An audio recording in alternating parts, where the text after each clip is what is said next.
Hello everyone, स्वागत है अपना YouTube channel star global study में। आज हम क्लास 10th के एक शानदार सा लेक्चर लेकर आए हैं। इसमें आज हम आपको संस्कृत का बुक के एक बहुत ही मस्त और बहुत ही शानदार चैप्टर है, जिस चैप्टर का नाम क्या है, वह चैप्टर का नाम है अध्याय 1। वह चैप्टर का नाम है मंगलम, है ना। मंगलम चैप्टर आपका संस्कृत का फर्स्ट है चैप्टर आपका, यानी कि लेसन 1 है। और इस चैप्टर से आपको प्रत्येक बार 2 से 3 ऑब्जेक्टिव प्लस में एक सब्जेक्टिव पूछते हैं, है ना। उसको हम आज अच्छे तरीके से समझने वाले हैं। तो चलिए मेरा दोस्त, आज हम आपको इस अध्याय के बारे में पूरा इंट्रोडक्शन से लेकर के पूरा ऑब्जेक्टिव सब्जेक्टिव याद नहीं करने पड़ेंगे। बस आपको इस वीडियो को देखने के बाद आपको सारे का सारा क्वेश्चन आंसर आपके दिमाग में घुलता रहेगा, है ना। तो चलिए हम अपना जो है लेक्चर को करते हैं स्टार्टिंग, और अपना स्टार बैच पे थोड़ा सा ध्यान दिया जाए, अर्थात इस पे लोगों को बताया जाए, है ना, कि अपना स्टार में सारा का सारा सीरियली तरीके से पढ़ाया हो रहा है। संस्कृत तो संस्कृत, मैथ है तो मैथ, इसी प्रकार हिंदी, सारा सिलेबस होंगे, है ना। बस आप देखते जाइए सीरियली बाय सीरियली। चलिए जिसमें मंगलम को हम समझने वाले हैं। ये हमारा एक छोटा सा चैप्टर है, इसमें उपनिषद से लिया गया एक हमारा चैप्टर है। इसके बारे में आपको 5 गो मंत्र हैं, इसी मंत्र के बारे में आपको अध्ययन करना है ना। इस मंत्र में बताया गया सत्य क्या है, असत्य क्या है ना, जीत किसकी होती है, हार किसकी होती है, किस प्रकार होती है, नदी समुद्र में कैसे मिल जाती है, सारे का सारा वर्णन इस अध्याय के अंतर्गत ही किया गया है ना। आत्मा क्या होती है ना, आत्मा क्या है, यहाँ पे आत्मा के बारे में बताया गया, आत्मा का महानता के बारे में बताया गया है। इसी प्रकार से आपको इस सारे अध्याय में इसी पर आपको जानने को यहाँ पे मिलेगा। तो देखिए हम यहाँ पे आपको समक्ष इस अध्याय को स्टार्टिंग करते हैं अपने बुक के माध्यम से। संस्कृत जो हमारा बुक है, इससे आपको 2 नंबर के क्वेश्चन 8 पूछे जाएंगे तो 16 नंबर होगा। आपसे ऑब्जेक्टिव जितना पूछे जाएंगे इससे 30 से 35 से ज़्यादा ही, माने 35 से प्लस आपसे ऑब्जेक्टिव पूछे जाएंगे बुक से, जो आपको सारा का सारा बनेगा। हमारे बस लेक्चर को आपको मिस नहीं करना, यानी नहीं छोड़ना, जो भी हम अपलोड कर रहे हैं। तो देखिए मेरा दोस्त, हम सुना रहे हैं आपका कहानी है कि हे भूषण मतलब कि हे प्रभु, हे भगवान, इसका बात कर रहा है। सत्य का मुख सोने के पात्र से ढका है। सत्य के मुंह कहने के मतलब है सोने का पात्र है, कि जो सच्चाई है उसका जो मुंह है ना, वो ढका हुआ है ना। कहता है कि उसे आप सत्य धर्मवान के लिए, यानी सत्य धर्मवान कहता है एक भक्त है, कहता है भगवान से कि ए प्रभु, यहाँ पे सत्य का मुख जो है वो सोने के पात्र से क्या है, ढका हुआ है।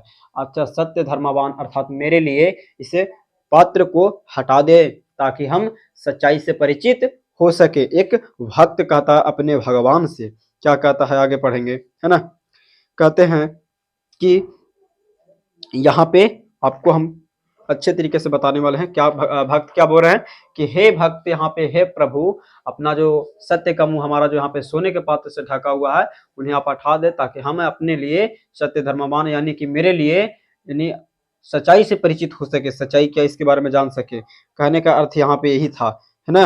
आगे देखिए कह रहे हैं, तो यहाँ पे हम एक श्लोक के बारे में जान गए। दूसरी श्लोक यहाँ पे वर्णन क्या है, कह रहे हैं कि प्राणी के गुफाओं में स्थित यह आत्मा, प्राणी के गुफा कहने के मतलब है कि अपने हृदय है जो एक शरीर का अंदर है, यानी एक गुफा की तरह अंदर है, उसमें बता रहा है कि स्थित आत्मा अणु से भी अणु मतलब होता है छोटा से भी छोटा, और महान से भी महान यहाँ पे है ना।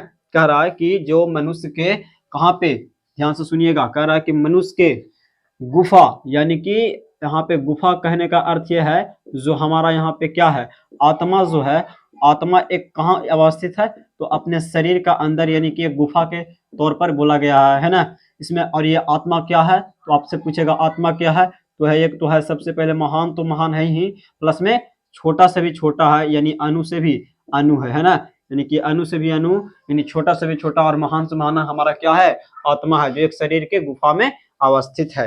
आगे बढ़ते हैं मेरा दोस्त, कह रहा है कि परम ब्रह्मा की कृपा से उनकी महिमा को देख प्राणी शोक रहित है। माने जो भी व्यक्ति इस आत्मा के बारे में समझ जाता है, वो शोक रहित रह जाता है, सोचने लगता है, इसके बारे में डिस्कस करने लगता है। अर्थात इनके पूरा का पूरा कहानी पे यहाँ पे आत्मा का स्वरूप बताया गया मेरा दोस्त, ध्यान से समझिएगा। ये आपका चैप्टर बहुत छोटा है, लेकिन आपको समझने योग्य चैप्टर है। कहता है कि सत्य की ही जीत होती है। यहाँ पे बताया गया इस चैप्टर के अंतर्गत कि हमेशा किसकी जीत होती है, आपको सब्जेक्टिव में पूछ लिया जाता है कि जीत किसकी होती है, सत्य के तो या असत्य के। असत्य के कभी जीत नहीं होती, और होती तो जीत किसकी, सत्य की। सत्य की क्या होती है, जीत होती है, और ये हमेशा होती है ना, हमेशा होती है। किसका जीत होती है हमेशा, तो सत्य के हमेशा जीत होती है। आपको ऑब्जेक्टिव में पूछ लिया जाता है, यहीं से आया है ना। कह रहा है कि सत्य से ही देवताओं का मार्ग विस्तार किया गया है। माने अगर आपको अपना प्रभु को पाना है तो उसका एक ही मार्ग है, और वह मार्ग का नाम क्या है? वो मार्ग का नाम है सच्चाई। सच्चाई एक ऐसा है जो आपको कहां तक ले जाएंगे? देवताओं के मार्ग पर ले जाएंगे, है ना। देवताओं के यहाँ पे क्या, किस पे ले जाएंगे? तो देवताओं के रास्ते पर ले जाने के लिए मात्र एक है रास्ता, उस रास्ते का नाम क्या है? तो मेरा दोस्त सच्चाई नाम है ना। सच्चाई है ना। हमेशा सत्य बोलना चाहिए, हमेशा सच्चाई की ओर चलनी चाहिए। ये देवताओं का क्या होती है? रास्ता होती है, या अर्थात मार्ग होती है ना।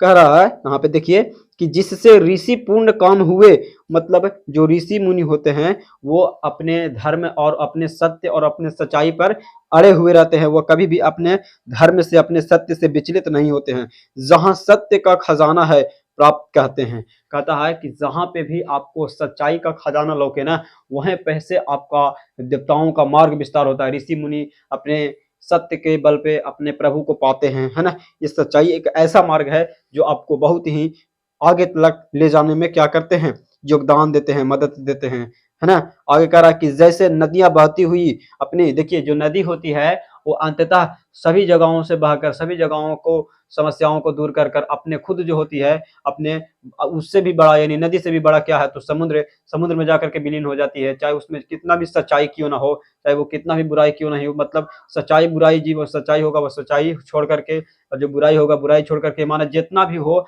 अपना सत्य का नाम रूप छोड़ करके, सारा का सारा छोड़ करके किस में विलीन हो जाती है? समुद्र में विलीन हो जाती है। यहाँ पे यही कहा गया है। कह रहा है कि जैसे नदियां बहती हुई अपना सत्य और नाम रूप कर छोड़कर समुद्र में विलीन हो जाती है। तो आपसे ऑब्जेक्टिव पूछा गया है मेरे दोस्त कि नदियां समुद्र में किस प्रकार मिल जाती है? तो समुद्र में किस प्रकार मिल जाती है? तो याद रखना कि अपने नाम को और रूप को छोड़कर, है ना, नाम और रूप को छोड़कर, अपने नाम और रूप को छोड़कर अपने क्या में विलीन हो जाती है?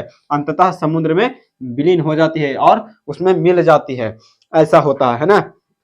देखिए तो कह रहा है कि नदियां जो होती है अंततः समुद्र में अपनी नाम और रूप को छोड़कर मिल जाती है। उसी तरह विद्वान के नाम जो होता है मुक्त होकर दिव्य परम पुरुष निकट पहुंचता है और उसमें विलीन हो जाती है। कहता है उसी प्रकार जो एक होता है भगवान के जो प्रति श्रद्धा रखने वाला व्यक्ति होता है, वो भगवान में इस प्रकार सूख जाता है कि अपना सोचने के प्रति अपने भावनाओं को प्रकट करते हैं और उसमें अपने भक्त के लीन हो जाते हैं। जिस प्रकार नदी मिल जाते हैं तो आपको पता नहीं लगेगा कि जो नदी का पानी में, अगर समुद्र के पानी में नदी मिल जाए तो आपको पता ही नहीं लगेगा, सारा का सारा समुद्र में बदल जाएगा। उसी प्रकार जो परम पुरुष होता है ना, वो अपने भक्ति में इतनी लीन हो जाती है कि वह पता ही नहीं चलते हैं कि भक्ति है या तो फिर भगवान है। इस प्रकार से मिलजुल जाते हैं। इसीलिए पानी और समुद्र को यहाँ पे एक ही है, परंतु जब मिल जाती है तो समुद्र ही समुद्र दिखाई पड़ती है मेरा दोस्त। उसी प्रकार एक परम पुरुष होता है जो यदि अपना भक्ति में लीन हो जाती है तो अपने भक्ति में इतनी लीन हो जाती है कि वह खुद को पहचान नहीं पाता है और वह अपना भक्ति में इस प्रकार लीन हो जाती है ना।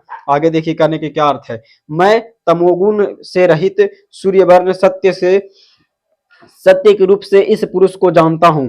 माने कह रहा है कि उस पुरुष का हमेशा हमेशा नाम रहता है जो अपनी सच्चाई के मार्ग पर चलते रहता है ना। सच के नाम से पुरुष जाने जाते हैं वैसे व्यक्ति को। कहता है उन्हें इस तरह का जानकर मृत्यु को पार कर जाते हैं, इसके अलागे दूसरा मार्ग नहीं है। कह रहा है कि सच्चाई और एक भक्ति लीन ऐसी है ना कि अपना मृत्यु को भी पार कर जाता है। मृत्यु को पार करने का अर्थ यह है कि अपना सारा का सारा जो भी होता है सुख दुख सारा वह मिलीन होकर के अपने भक्तों में, अपने भक्ति भजन में क्या हो जाते हैं? लीन हो जाते हैं। ताकि उनको इस बात का एहसास नहीं होता कि हम, हमारे पास उनको मन में यह क्षमता आता है कि हम मृत्यु को भी क्या कर चुके हैं?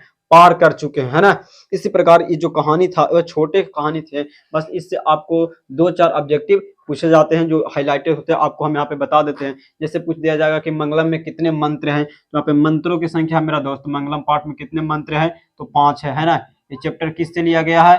तो उपनिषद है। चैप्टर क्या है? उपनिषद है मेरा दोस्त, है ना। उपनिषद है। और बाकी कुछ ना कुछ आपको खाली स्थान पूछे जाते हैं।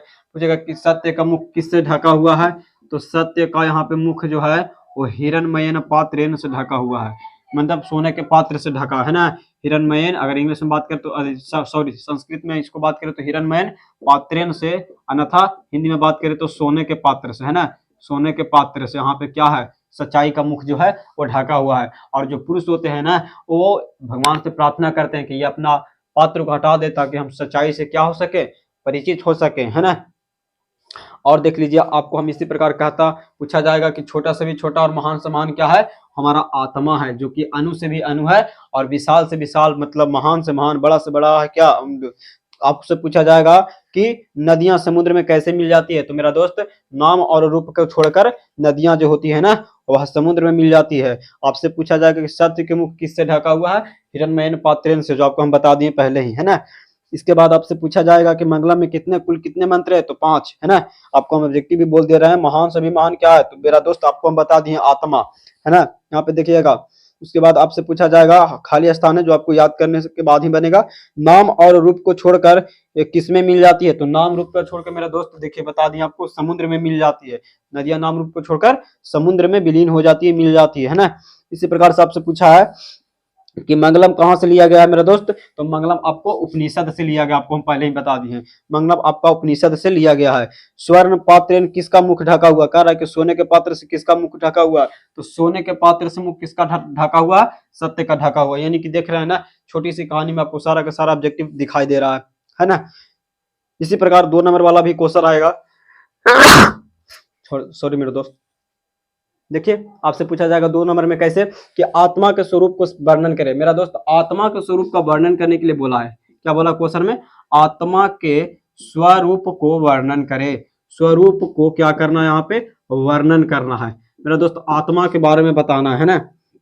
इसमें आप आंसर में क्या लिखिएगा हम आपको बोल देते हैं, मेरा बात ध्यान से बात समझिएगा, आपको याद करने की आवश्यकता नहीं। आत्मा के स्वरूप में बताइएगा कि यह जो है मंगलम पाठ के अंतर्गत उपनिषद से लिया गया कहानी में बताया गया है कि आत्मा जो होती है मनुष्य के हृदय रूपी गुफा में यहाँ पे होता है, जो गुफा में एक बंद होती है, जिनका यहाँ पे अणु से भी अणु और महान से भी महान होते हैं, उनको हम क्या कहते हैं, आत्मा के स्वरूप में क्या बताना है कि यह जो है मनुष्य के हृदय जो है, या हृदय को ही बात कर रहा है आत्मा, वह एक गुफा में बंद होती है, और ये जो आत्मा है ना वह अणु से भी अणु अर्थात छोटा से भी छोटा और महान से भी महान होता है। यह मंगलम के बारे में, मंगलम वाला पार्ट में क्या किया गया है, वर्णन किया, यानी कि छोटा से छोटा और महान से महान यहाँ पे लिखना है। और इसमें एक पॉइंट जोड़ देना है कि जो भी व्यक्ति इस आत्मा के बारे में समझ जाती है वह शोक रहित हो जाता है ना। आपका 2 नंबर के क्वेश्चन आपका बन करके हो जाएगा तैयार। आगे देखिए मेरा दोस्त, आपसे पूछा जाएगा विद्वान परमात्मा के पास कैसे छोड़ के जाते हैं, माने तो कहना है कि जो भी परम पुरुष होता है, जो अगर भक्ति भजन में इतनी लीन हो जाती है, खुद को पहचान नहीं पाता है, पता नहीं पड़ता कि वह ईश्वर है या तो भक्त है, इस प्रकार से लीन हो जाती है, तो वह अपना मृत्यु को भी पार करके भगवान के पास प्रवेश कर जाता है, ऐसा आपको लिखना है ना 2 नंबर वाले क्वेश्चन में। उसके बाद आपसे पूछा गया है कि नदियां समुद्र में कैसे मिल जाती है, तो मेरा दोस्त बताना कि नदियां जो होती है अपनी सच्चाई, अपने रूप, अपना नाम को छोड़ करके वह किस में मिल जाती है, समुद्र में मिल जाती है, और उसके बाद उसकी सारा का सारा निशान, नाम, सत्य सारा का सारा मिट जाती है, समुद्र में विलीन हो जाती है। इस तरह से आपको 2 नंबर के क्वेश्चन कर लेनी है ना, आपको आसानी तरीके से बन रहे होंगे। कह रहा आत्मा के स्वरूप को समझाइए, छोटा से छोटा बड़ा से बड़ा आत्मा के बारे में बताने के लिए कह रहा है ना। कह रहा है कि यहाँ पे मंगला पाठ के 5 वाक्यों में वर्णन करे, यहाँ पे जो 5 को जहाँ पे मंत्र था ना 5 वाक्य में वर्णन करने के लिए बोला। यहाँ पे आती, यहाँ पे आपको बताना है नदी से, नदी के बारे में बताना है ना, इसके बाद आत्मा के बारे में बताना है, यहाँ पे सच्चाई के बारे में बताना है ना। 3 से 4 चारों वाक्य लिख दीजिएगा तो आपका चलेगा, है ना। इसी प्रकार से आपका हम यहाँ पे ऑब्जेक्टिव भी करवा दिए, प्लस में मेरा दोस्त सब्जेक्टिव भी करवा दिए। छोटी सी हमारा चैप्टर था लेकिन इससे क्वेश्चन पूछे जाते हैं, है ना। इसी प्रकार मेरा दोस्त हम सारा का सारा संस्कृत आपके लिए लेकर आएंगे, है ना, छोटे से छोटे वीडियो में, और उसके बाद आपको क्वेश्चन आंसर भी लिखवा करके भी करवाएंगे। बस आपको अभी हम मौखिक करवा रहे हैं ना, आपको लिखने की आवश्यकता नहीं, पढ़ने दे रहे हैं, आप सिर्फ लेक्चर देखिए, है ना। उसके बाद आपको हम सारा इंपॉर्टेंट क्वेश्चन करवा देंगे, आपका व्याकरण भी करवाएंगे, है ना। आपको टेंशन लेने की आवश्यकता नहीं है मेरे दोस्त। और ये जो हमारा लेक्चर था वो छोटे हो, ये हमारा छोटा चैप्टर था तो छोटा लेक्चर बन के रह गया, है ना। इसका आपको टेंशन लेना है, जैसा चैप्टर वैसा ही वीडियो बनेगा, है ना, ताकि आपको भी समझने में दिक्कत हो। अभी छोटी सी चैप्टर में ज्यादा समय वेस्ट करने की आवश्यकता नहीं, जब हमारा ऑब्जेक्टिव सब्जेक्टिव क्लियर ही हो गया तो अपना लेक्चर को करते हैं समाप्ति, है ना। तो इसी प्रकार से दोस्त आप यहाँ पे एक हम बात कर देना चाहते हैं आपसे कि अगर किसी भी प्रकार का आपको समस्या हो तो आप कमेंट बॉक्स में कमेंट कर दीजिए, और मेरे अपने दोस्तों के पास में भी शेयर कीजिए, ताकि हमको उससे मोटिवेशन मिल सके और हम आपके लिए और भी अच्छे अच्छे वीडियो बनाते रहे, है ना, जो आपके लिए लाभदायक हो बोर्ड एग्जाम 2024 में, है ना। जो भी मैट्रिक का एग्जाम आने वाला है ना, मैट्रिक आपके लिए 2024, उसी के लिए तो है मेरा स्टार बैच, आपके लिए हम मेहनत कर रहे हैं ना। तो तब तक के लिए मेरा दोस्त वीडियो देखने के लिए थैंक्स।